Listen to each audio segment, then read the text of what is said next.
밝혀서 빛깔로 춤추는 헐빛이 더 커져 서쪽의 태양이 뜰 Halo, perkenalkan saya Naila Lutfianisa dengan NPM 2511031124. Kali ini saya akan menyajikan materi tentang surplus dan defisit perdagangan. Sebelum masuk ke materi defisit dan surplus perdagangan, kita akan mengetahui latar belakang dari perdagangan internasional. Selama 47 tahun terakhir, transaksi internasional itu menjadi sangatlah penting bagi perekonomian Amerika Serikat. Nah, pangsa impor pada tahun 2017 di Amerika Serikat itu mencapai 15,0%. Peningkatan ini terjadi di Amerika Serikat tercermin di seluruh dunia, yang berdampak pada perdagangan dunia tumbuh menjadi 6 kali lipat. Tren ini tuh berdampak sangat cepat di negara-negara industri baru di Asia seperti Malaysia dan juga Vietnam yang semakin terbuka akan perdagangan. Internasionalisasi atau globalisasi ini terjadi di sektor swasta, publik, pasar input dan output, bahkan rumah tangga, yang menyebabkan produk-produk asing yang sebelumnya tidak umum sangat mudah untuk dijumpai. Contohnya yaitu ponsel iPhone, yang dimana ponsel iPhone ini merupakan produk ciri khas dari negara Amerika Serikat. Namun kenyataannya ponsel iPhone itu dirakit di China menggunakan komponen-komponen yang diproduksi di berbagai negara seperti Korea, Jerman, Jepang, hingga Amerika Serikat sendiri. Contohnya lain adalah produk dari Honda yang merupakan produk ciri khas kendaraan dari Jepang.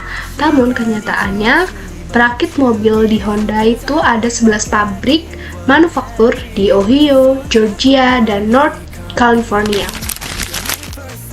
Selain barang dan jasa atau output tadi, ada juga modal dan tenaga kerja sebagai input yang dapat mengalir dengan mudah melewati perbatasan.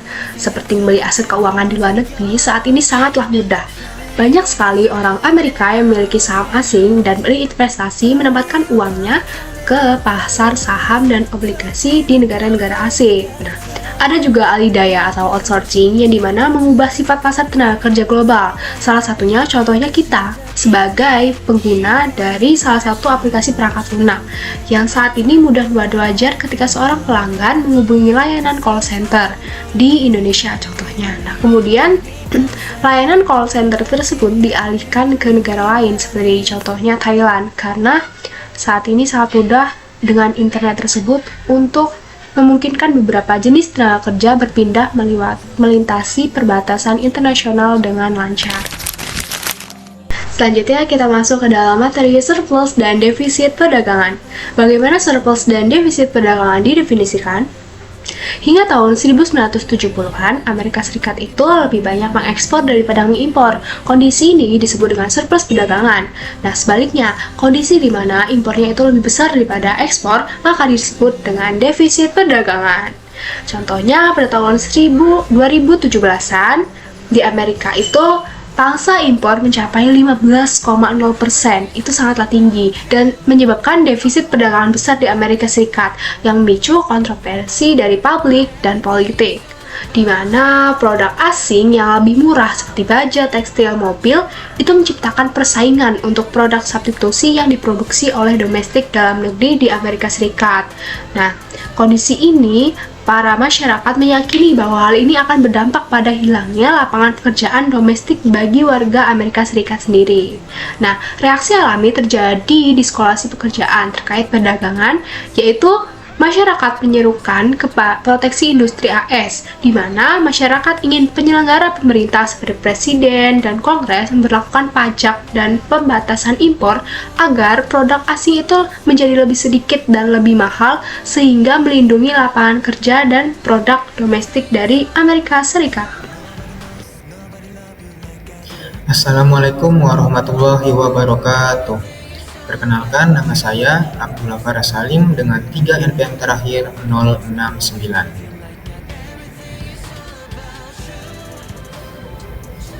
Pada kesempatan kali ini, saya ingin melanjutkan presentasi dari teman saya mengenai basis ekonomi untuk perdagangan dalam hal keunggulan komparatif.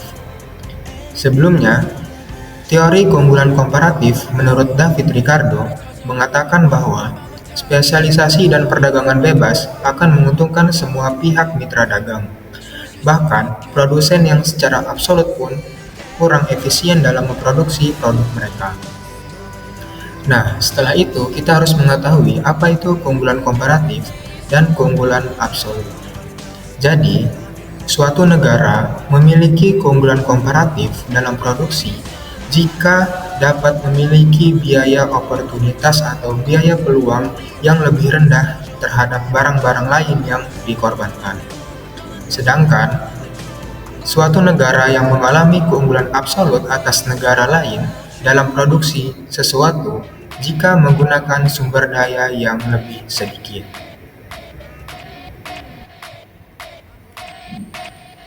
Selanjutnya, di sini terdapat ilustrasi mengenai keunggulan komparatif, di mana keunggulan komparatif berarti biaya oportunitas yang lebih rendah. Di sini terdapat dua negara, yaitu Selandia Baru dan Australia. Yang pertama, biaya oportunitas terhadap gandum. Pada negara Selandia Baru, negara tersebut mengorbankan satu bal kapas untuk mendapatkan satu gantang gandum.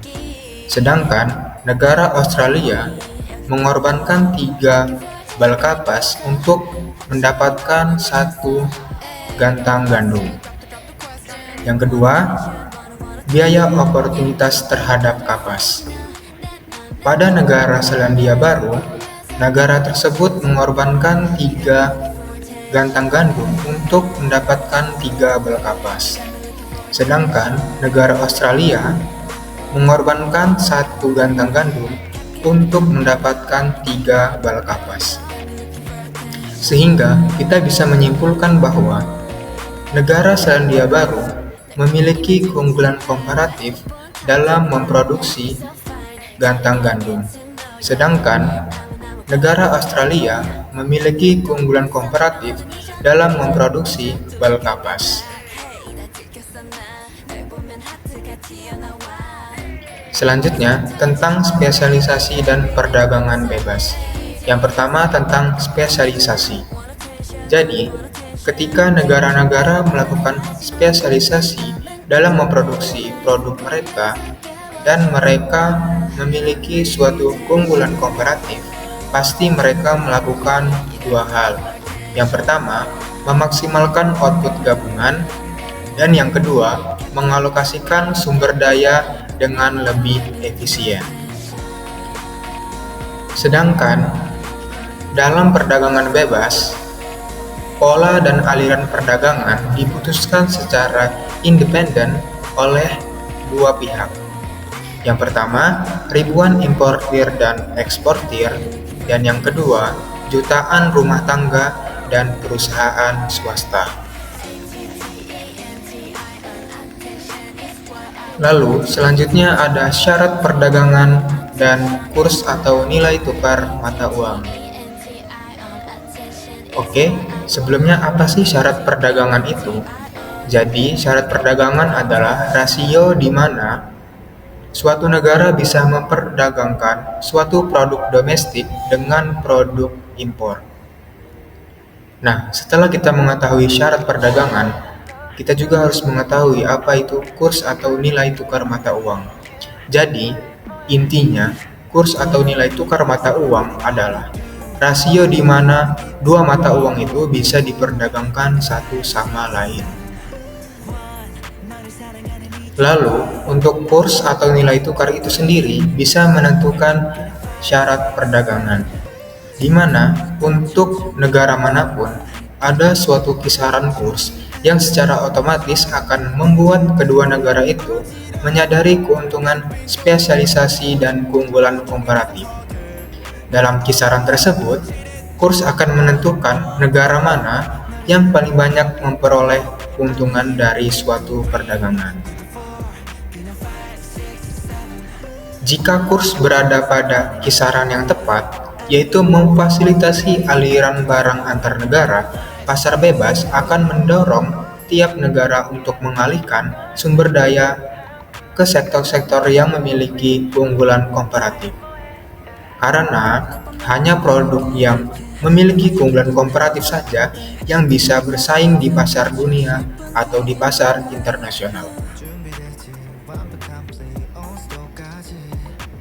Oke, setelah pemaparan materi yang kami jelaskan, di sini kelompok kami ingin menjelaskan studi kasus mengenai keunggulan absolut dan keunggulan komparatif.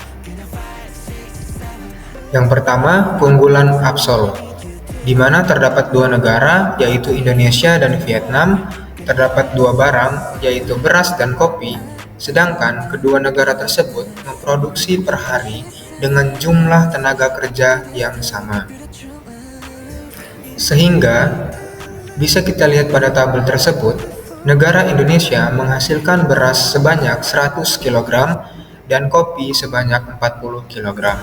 Sedangkan negara Vietnam menghasilkan beras sebanyak 60 kg dan kopi sebanyak 80 kg. Sehingga kita bisa menganalisis hasil tersebut di mana Indonesia lebih unggul absolut dalam memproduksi beras, di mana 100 lebih besar dari 60. Lalu, Vietnam lebih unggul absolut dalam memproduksi kopi, di mana 80 lebih besar dari 40. Nah, selanjutnya, kami memberikan solusi berdasarkan teori keunggulan absolut, di mana negara Indonesia harus memproduksi beras, Vietnam harus memproduksi kopi dengan fokus pada produk tersebut, sehingga kedua negara tersebut bisa melakukan perdagangan internasional. Hasilnya, produksi dunia akan meningkat, harga lebih murah, dan kedua negara tersebut bisa diuntungkan dalam perdagangan ini.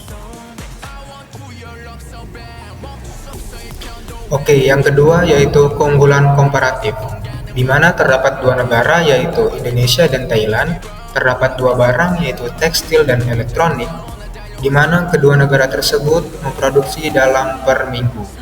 Bisa kita lihat pada tabel berikut, di mana negara Indonesia menghasilkan 40 unit tekstil dan 20 unit elektronik.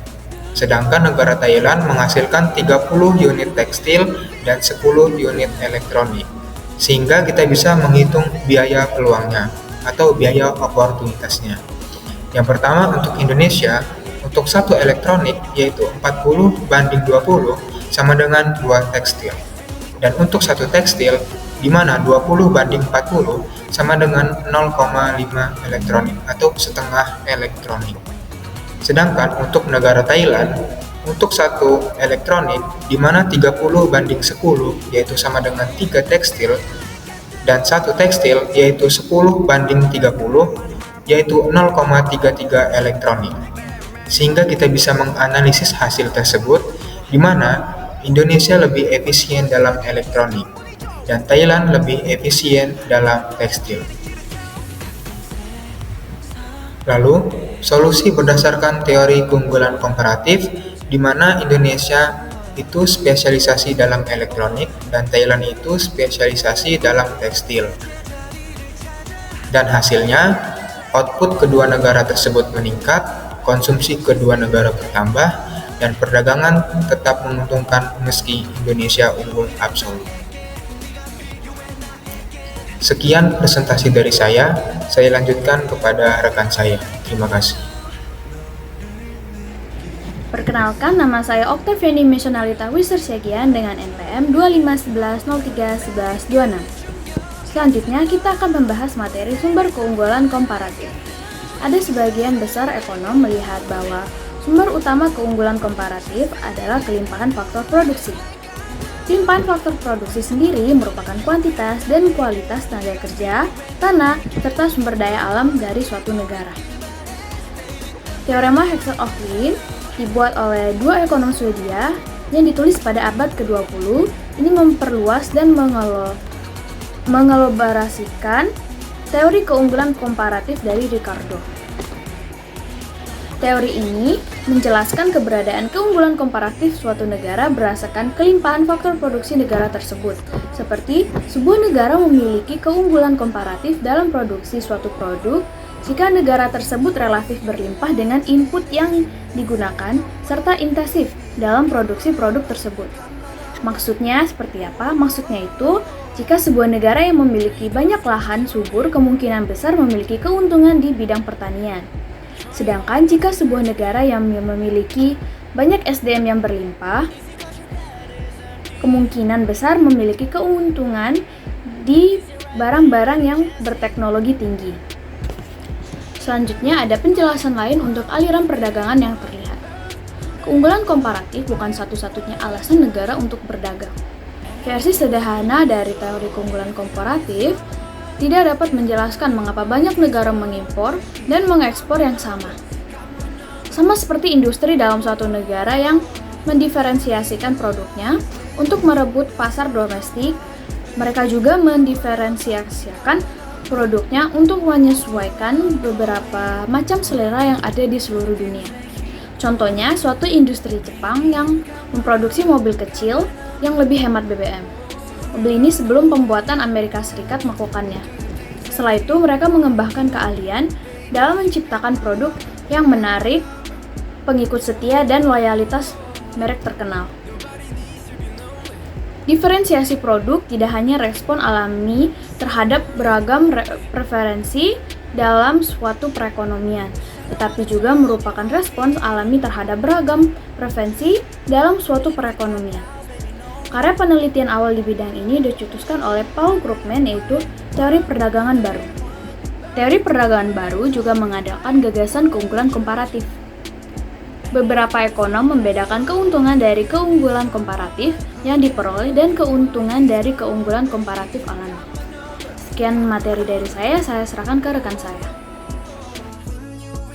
Perkenalkan, saya Alivia Cayanisa Putri dengan NPM 2511031111. Saya akan membahas mengenai hambatan perdagangan. Meskipun perdagangan itu meningkatkan efisiensi dan juga spesialisasi, namun juga banyak negara yang memberlakukan hambatan perdagangan sebagai bentuk proteksi untuk melindungi industri domestiknya. Nah, 3 bentuk hambatan perdagangan. Yang pertama itu ada tarif. Tarif ini merupakan pajak yang dikenakan pada barang impor, sehingga harga barang impor itu lebih mahal. Nah, tujuannya itu untuk melindungi industri domestik dan juga menambah pendapatan negara. Lalu yang kedua, itu ada subsidi ekspor. Subsidi ekspor ini merupakan bantuan finansial dari pemerintah kepada perusahaan domestik agar produk mereka itu bisa dijual ke pasar luar negeri dengan harga yang lebih murah. Nah, tujuannya itu untuk mendorong ekspor dan juga meningkatkan daya saing produk. Suatu hal yang terkait dengan subsidi ekspor itu ada yang namanya dumping. Dumping ini terjadi ketika perusahaan itu menjual harga barang yang lebih murah di pasar luar negeri daripada biaya produksinya. Nah, dumping ini dianggap masalah. Kenapa? Karena dapat merusak industri domestik negara pengimpor. Nah, sehingga mereka itu harus memberlakukan kebijakan tarif anti-dumping. Lalu yang ketiga, itu ada kuota. Kuota ini merupakan batasan jumlah barang tertentu yang boleh diimpor ke dalam suatu negara. Hal ini akan berdampak pada pasokan barang impor itu makin berkurang, lalu produsen akan diuntungkan karena persaingannya itu lebih kecil. Selanjutnya, saya akan membahas mengenai kebijakan perdagangan Amerika Serikat, GATT, dan juga WTO. Nah, untuk kebijakan Amerika Serikat, ini tuh dilihat dari story, Amerika Serikat pernah menetapkan tarif sangat tinggi, misalnya tarif Smoot-Hawley, yang menaikkan tarif impor itu hingga 60%. Hal ini bertujuan untuk melindungi industri domestik Amerika Serikat. Namun, kebijakan ini memicu perang dagang internasional di mana banyak negara itu memberlakukan tarif balasan terhadap Amerika Serikat. Nah, hal ini membuat ekspor Amerika Serikat itu turun, lalu perdagangan dunia itu anjlok, dan juga memperburuk Great Depression pada saat itu. Nah, lalu di tahun 1947, Amerika Serikat dan 22 negara lain itu bekerja sama dan sepakat untuk mendirikan GATT, atau Perjanjian Umum tentang Tarif dan Perdagangan. Ini bertujuan untuk menurunkan tarif dan juga mendorong perdagangan internasional.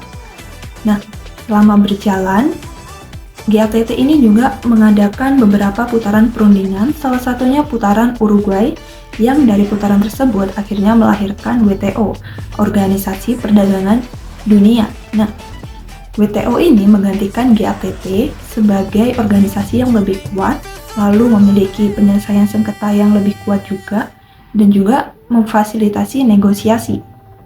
Selanjutnya saya akan membahas mengenai integrasi ekonomi. Integrasi ekonomi ini merupakan beberapa negara bekerja sama untuk menghapus hambatan perdagangan. Yang pertama itu ada Uni Eropa. Uni Eropa sekarang beranggotakan 27 negara. Nah, Uni Eropa ini bertujuan untuk menurunkan tarif, lalu mempermudah perpindahan tenaga kerja, dan juga menggunakan mata uang euro di beberapa negara anggota. Uni Eropa ini merupakan bentuk integrasi ekonomi yang paling maju di dunia. Lalu yang kedua itu ada Perjanjian Perdagangan Bebas Amerika Serikat dan Kanada. Nah, ini juga bertujuan untuk menghapus hambatan perdagangan. Lalu digantikan oleh NAFTA. NAFTA ini merupakan Perjanjian Perdagangan Bebas Amerika Utara yang beranggotakan 3 negara yaitu Amerika Serikat, Meksiko, dan juga Kanada. Ya, ini juga bertujuan untuk menurunkan tarif, lalu selain itu juga mendorong perdagangan dan investasi di antar 3 negara tersebut. Nah, tapi juga menimbulkan kontroversi terkait hilangnya lapangan kerja Amerika Serikat di sektor manufaktur. Nah, lalu di tahun 2018, si NAFTA ini diganti menjadi USMCA pada masa pemerintahan Donald Trump. Perkenalkan, nama saya Kizia Nabila Atmaja dengan NPM terakhir 113. Di sini saya akan menjelaskan materi tentang perdagangan bebas atau proteksi. Salah satu perdebatan ekonomi terbesar sepanjang masa berkisar pada kontroversi perdagangan bebas versus proteksi. Pada bagian ini ada argumen yang mendukung masing-masing hal tersebut. Nah, yang pertama ada argumen untuk perdagangan bebas. Teori keunggulan komparatif menjelaskan bahwa perdagangan bebas menguntungkan semua negara. Suatu barang hanya diimpor jika harga dari luar negeri lebih murah dibandingkan produksi dalam negeri. Karena itu, negara akan membeli barang yang lebih murah dari luar dan tetap memproduksi barang yang lebih murah di dalam negeri. Hasilnya seperti pada contoh Amerika Serikat dan Brazil. Kedua negara itu bisa membayar lebih sedikit dan mengonsumsi lebih banyak karena masing-masing fokus pada barang yang paling efisien mereka produksi. Selanjutnya ada Praga 33.4 yaitu keuntungan dari perdagangan dan kerugian dari pengenaan tarif. Kurva A ditunjukkan kondisi pasar tekstil domestik ketika tidak terdapat hambatan perdagangan. Awalnya, tanpa perdagangan internasional, keseimbangan pasar terjadi pada titik perpotongan kurva penawaran dan permintaan domestik dengan harga sebesar $4 per yard dan jumlah 450 juta yard. Namun, ketika perdagangan bebas diperbolehkan, tekstil dari pasar dunia tersedia dengan harga yang jauh lebih rendah, yaitu $2 per yard. Harga dunia ini menjadi harga yang berlaku di pasar domestik karena produsen dalam negeri tidak dapat bersaing dengan harga yang jauh lebih murah tersebut. Akibatnya, jumlah tekstil yang diminta oleh konsumen meningkat menjadi 700 juta yard. Sementara jumlah yang ditawarkan oleh produsen domestik menurun menjadi 200 juta yard. Selisih antara permintaan dan penawaran domestik yaitu 500 juta yard dipenuhi melalui impor. Kondisi ini menunjukkan bahwa perdagangan bebas menurunkan harga, meningkatkan konsumsi, dan mendorong alokasi sumber daya yang lebih efisien sesuai dengan keunggulan komparatif. Lalu pada kurva B ditunjukkan dampak pengenaan tarif sebesar $1 per unit terhadap tekstil impor. Tarif ini menyebabkan harga tekstil di pasar domestik naik dari $2 menjadi $3 per yard. Kenaikan harga tersebut mengurangi jumlah yang diminta oleh konsumen dari 700 juta yard menjadi 600 juta yard. Karena sebagian konsumen tidak bersedia membayar harga yang lebih tinggi, di sisi lain, harga yang lebih tinggi mendorong produsen domestik meningkatkan produksinya dari 200 juta yard menjadi 300 juta yard. Akibatnya, jumlah impor menurun dari 500 juta yard menjadi 300 juta yard. Pemerintah memperoleh pendapatan dari tarif sebesar $300 juta yang berasal dari tarif per unit dikalikan dengan jumlah impor setelah tarif diberlakukan. Meskipun produsen domestik memperoleh keuntungan dari harga yang lebih tinggi, tarif menyebabkan hilangnya sebagian manfaat perdagangan bebas, termasuk kerugian efisiensi dan beban tambahan bagi konsumen. Selanjutnya ada argumen untuk proteksi. Suatu argumen juga dapat dibuat untuk mendukung tarif dan kuota. Sepanjang sejarah Amerika Serikat, argumen pada penganut proteksionisme telah dibuat berkali-kali oleh begitu banyak industri di hadapan para komite Kongres. Sehingga tampaknya semua permohonan proteksi memiliki tema yang sama. Selanjutnya kita akan membahas permohonan yang paling sering didengar. Selanjutnya ada proteksi menyelamatkan pekerjaan. Proteksionisme muncul karena kekhawatiran hilangnya pekerjaan akibat impor. Tetapi kehilangan itu biasanya bersifat sementara, karena pekerja bisa pindah ke sektor lain. Proteksi justru membuat biaya produksi naik dan produk kurang kompetitif. Perdagangan bebas lebih menguntungkan secara keseluruhan dengan catatan pekerja yang terdampak perlu dibantu atau dilatih ulang. Selanjutnya ada beberapa negara terlibat dalam praktik perdagangan yang tidak adil. Bagian ini menjelaskan bahwa negara asing kadang dianggap bertindak tidak adil jika menetapkan harga terlalu rendah atau mencoba memonopoli pasar. Namun standar ini dipertanyakan jika Amerika Serikat sendiri tidak boleh melakukan hal serupa. Perselisihan semacam ini biasanya diselesaikan melalui WTO. Selanjutnya ada tenaga kerja asing yang murah membuat persaingan tidak adil. Perusahaan negara maju sulit bersaing dengan negara berupa rendah, tetapi upah rendah mencerminkan produktivitas rendah. Pekerja di Amerika Serikat dibayar lebih tinggi karena lebih produktif. Dalam perdagangan internasional, yang penting adalah keunggulan komparatif, sehingga semua negara tetap mendapat manfaat meskipun upah dan efisiensi berbeda. Selanjutnya ada proteksi melindungi keamanan nasional. Beberapa industri dianggap vital bagi pertahanan negara seperti baja. Karena itu, pemerintah mungkin memberikan proteksi agar negara tidak bergantung pada impor ketika terjadi keadaan darurat. Walau perdagangan bebas lebih efisien, ada kasus khusus di mana proteksi dianggap perlu demi keamanan nasional. Nah, selanjutnya juga ada proteksi mencegah ketergantungan. Negara, terutama yang kecil atau berkembang, terkadang ingin mengurangi ketergantungan pada satu mitra dagang atau satu jenis sumber daya. Meskipun keuntungan komparatif membuat negara fokus pada barang tertentu, ketergantungan berlebih dapat menjadi resiko politik. Karena itu, negara bisa memilih untuk tidak bergantung pada perdagangan di sektor-sektor strategis demi stabilitas jangka panjang. Selanjutnya ada masalah lingkungan. Sebagian pihak menilai perdagangan bebas dapat merusak lingkungan, misalnya dengan memindahkan pabrik pencemar ke negara dengan regulasi longgar. Namun, hubungan antara perdagangan bebas dan lingkungan sangat kompleks. Dalam jangka pendek, produksi meningkat bisa menaikkan polusi. Dalam jangka panjang, pendapatan lebih tinggi dan perdagangan dapat digunakan untuk memperbaiki lingkungan. Ada trade-off antara pertumbuhan ekonomi dan kualitas lingkungan. Selanjutnya ada proteksi melindungi industri.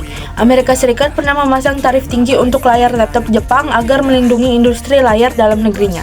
Namun kebijakan ini justru merugikan produsen laptop Amerika Serikat karena layar Jepang lebih berkualitas. Produsen Amerika Serikat akhirnya menghadapi biaya lebih tinggi, penjualan turun, atau memindahkan produksi ke luar negeri. Akhirnya, baik industri laptop maupun industri layar Amerika Serikat sama-sama dirugikan. Dan yang terakhir ada konsensus ekonomi. Terdapat perdebatan antara pendukung perdagangan bebas dan proteksionisme. Perdagangan bebas dianggap menguntungkan karena negara dapat berspesialisasi dan meningkatkan pendapatan serta standar hidup. Data menunjukkan tarif dunia menurun sejak 1980, terutama di negara berkembang. Sebaliknya, proteksionisme menekankan perlindungan pekerja dari persaingan asing karena dikhawatirkan menyebabkan hilangnya pekerjaan. Namun, sebagian besar ekonom tetap mendukung perdagangan bebas meski ada beberapa perdebatan yang terjadi karena perbedaan pendapat. Nah, sekian materi dari saya. Wassalamualaikum warahmatullahi wabarakatuh. 하늘엔 fireworks 터지는 confetti 같아 넌 느껴져 심장의 두근거림 소란한 이 밤은 시작됐지 시간이 잠시 멈추길 다 올라가길 원하지 두 손 잡고 멀리 come with me 24/7 끝나지 않을 우리만의